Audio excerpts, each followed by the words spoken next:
Chcel by som vás teda privítať hlavne v týchto našich nových priestoroch. Tento rok sa nám podarilo v marci osláviť 20 rokov existencie na trhu. Spomínal som spoluprácu so školami, máme dualistov, máme stredné školy, máme vysoké školy, sú to vlastne SPU Nitra. Spolupracujeme s českými školami Ostravska a České Budějovice, kde takisto vlastne máme nejaké spoločné projekty rozbehnuté. Tento rok bol práve ten, kedy sme vlastne tieto priestory otvorili, odovzdali do výroby. Neskutočné dielo. Maja tohto roku, kedy sme podpísali kontrakt na dodávku triediacej linky pre spoločnosť Smolotřinec. Boli vyhlásené za inovatívnu firmu roka.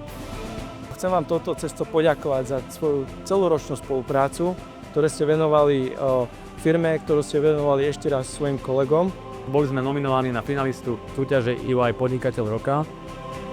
Tento rok sme až tak veľmi nerástli, čo týka zamestnancov, pretože sme veľa investovali. Robil som menej projektov, robil sa jeden prípravný projekt, takže sme nejakým spôsobom sa zastabilizovali. Dneska máme flotilu 9 kamionov a v ďalšom roku ideme zoberať na leasing ďalšie 2. Odmenujeme svojich zamestnancov, ktorí sú u nás dlhšie ako 5 rokov, 10, proste majú nejaké jubilé a významné udalosti, nejaká svadba a tak ďalej.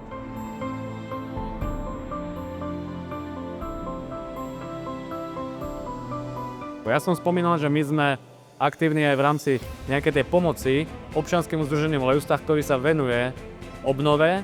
A ja teda pozývam mojich priateľov a našich partnerov Jožka Blahu a Stanko Blahu vlastne, aby nám povedali pár informácií zaujímavých o tomto projekte, o tom, čo robia a o informáciách, ktoré dopočujete len od nich. 21 rokov sa venujeme záchrane hradu Hrušov. Bez takéhoto človeka, ktorý nám pomáha, by sme asi nedokázali to, čo sa nám podarilo.